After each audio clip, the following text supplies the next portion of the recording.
आत्मा जो है भगवान कहते हैं कि मेरा अंश है। परमात्मा भगवान कहते हैं कि मैं स्वयं हूं।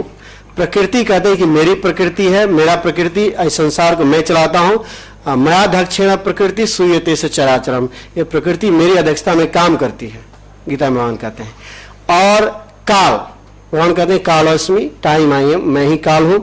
और कर्म के बारे में भगवान कहते हैं पांचवा जो कर्म है वो शाश्वत नहीं है, उसको बदला जा सकता है, वो बदलता रहता है।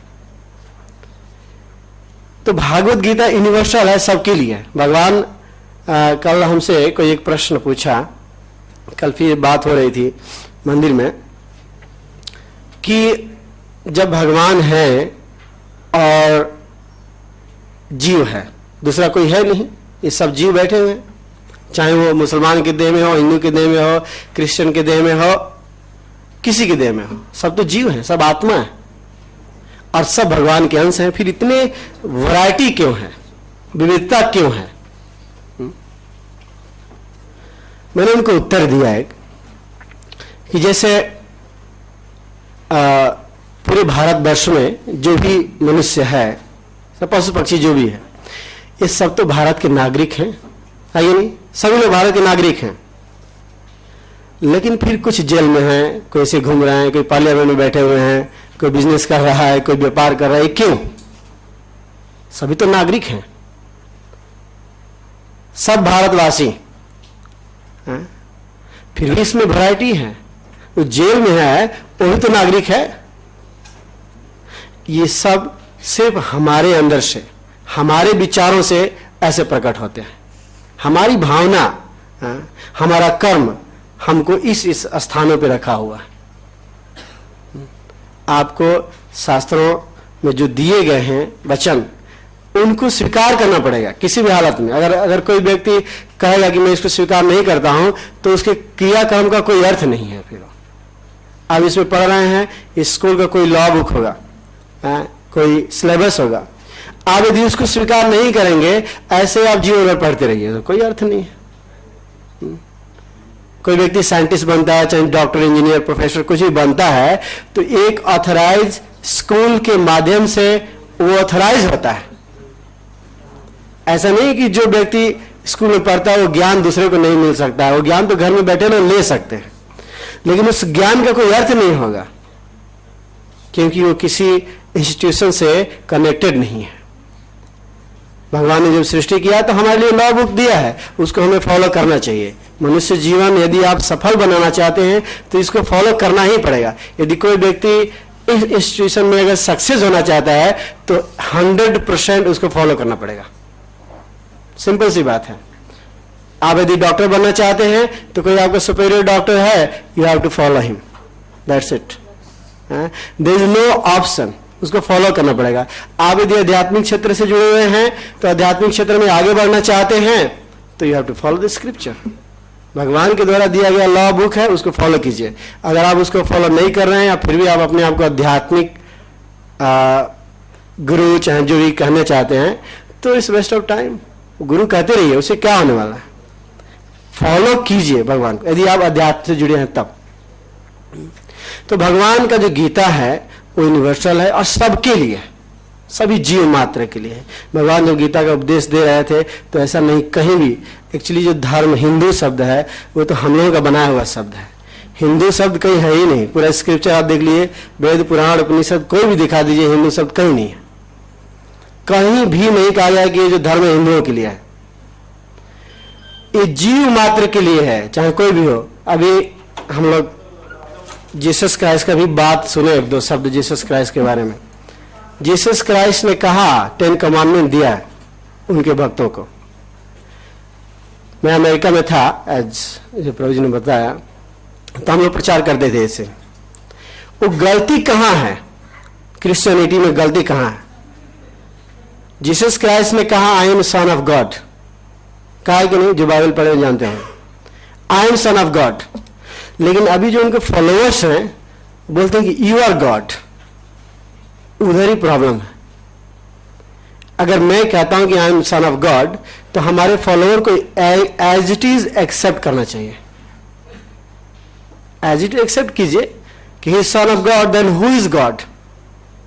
Next question, who is God? तब आप पता लगाइए कि हु इज गॉड। प्रभुपाद ने कहा कि कृष्णा। कृष्णा, बहुत लोग ऐसे कंफ्यूज हो जाते हैं, बोले जी ये तो कृष्ण को ही भगवान मान दे। Krishna, what is Krishna? Krishna is the only name of God. कोई अल्लाह कहता है, कोई मिंगू कहता है, कोई कुछ कहता है, अलग अलग भाषा में अलग अलग नाम है भगवान का। उसी तरह से जो कृष्णा जो शब्द है, कृष्णा भगवान का एक नाम है, दैट्स इट। कृष्णा ही भगवान है ऐसी बात नहीं है, लेकिन कृष्ण भगवान का एक नाम है। शास्त्रों में कहा गया Krishna is the perfect name of God.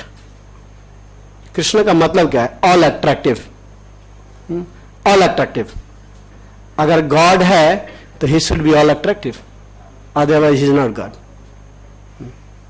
ये सिंपल सी बात है। प्रभुपाद जी से एक साइंटिस्ट थे बर्कली में, सैन फ्रांसिस्को।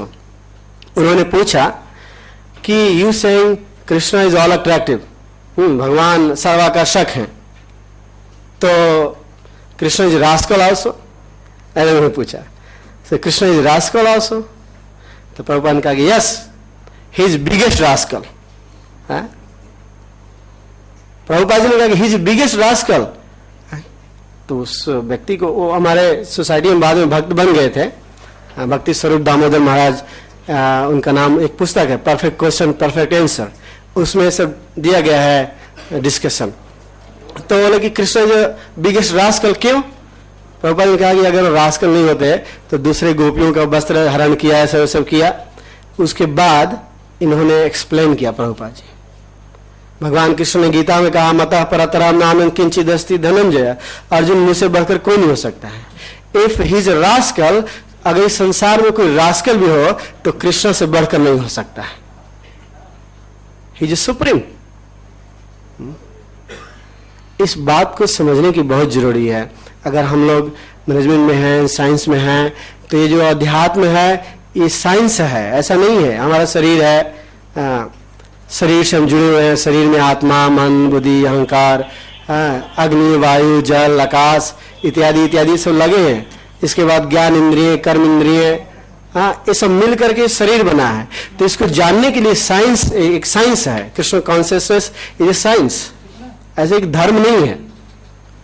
अगर धर्म होता तो भगवान गीता में बताएं, सर्वधर्मान परित्यज्य मामेकम शरणं व्रज, सब धर्म को त्यागो, छोड़ो, धर्म नहीं चाहिए। आप लोग तो भगवत गीता पढ़ते होंगे, अध्यात्म से जुड़े हुए हैं। भगवान ने अर्जुन से कहा कि आओ तुमको एक गुह्य ज्ञान बताता हूं, दिव्य ज्ञान। अर्जुन जैसे कुछ और बताएंगे स्पेशल चीज।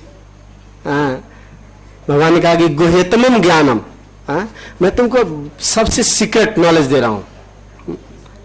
तो अर्जुन बोले क्या है? भगवान ने कहा 18वें अध्याय में भगवान ने कहा, मन मना भव मत भक्तो मद्याजी माम नमस्कुरु। तुम मन मुझ में लगाओ, मेरा भक्त बनो, मेरे लिए काम करो।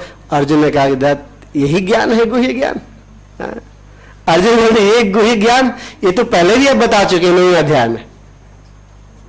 ये ज्ञान जो अभी दे रहे हैं तो पहले ही बताएं। तब देखे भगवान ने देखा कि अर्जुन को उतना इंटरेस्ट नहीं है इसमें, तो जान गया है। तब भगवान ने कहा कि एक और बात बताता हूं, सर्वधर्मान परित्यज्य माम एकम शरणं व्रज। That's it, final. ये गीता का फाइनल कंक्लूजन है। सभी धर्मों को त्यागो और उसको छोड़कर, ये तो जो धर्म करते हैं उनके लिए है, वह धर्मी है उनके लिए नहीं है। जो धर्म में लगे हुए हैं उनके लिए भगवान कहते हैं कि ये सब धर्मों को त्यागो और मेरे शरण में आओ। अहम त्वाम सर्व पापेभ्यो मोक्षयिष्यामि मा शुचा, मैं इसे मुक्त कर दूंगा, और नहीं तो तुम्हारा धर्म करने का कोई अर्थ नहीं है। अगर धर्म कर रहे हो तो मेरे शरण में नहीं आओ। भागवत में कहा गया है, धर्म स्वनिष्ठा पुंस विश्वक्सेन कथासूय नोत्पाद्यद्रतिम श्रमे वही केवलम। यदि मनुष्यों के द्वारा धर्म किया गया है, ओके, मनुष्यों के द्वारा धर्म किया गया है, और उस धर्म से, कर्म से यदि भगवान विष्णु में प्रेम उत्पन्न नहीं होता है तो नोत्पाद्यद्रतिम श्रमे वही केवलम, वो केवल श्रम है, केवल श्रम। उसने केवल श्रम किया है। यदि इतना बड़ा यज्ञ, हवन, पूजा, योग, साधना, समाधि, ध्यान करके भी यदि कृष्ण में रुचि उत्पन्न नहीं हुआ, प्रेम उत्पन्न नहीं हुआ, तो ये समझ लेना चाहिए कि ओनली वेस्ट ऑफ टाइम, हमने केवल समय की बर्बादी की है।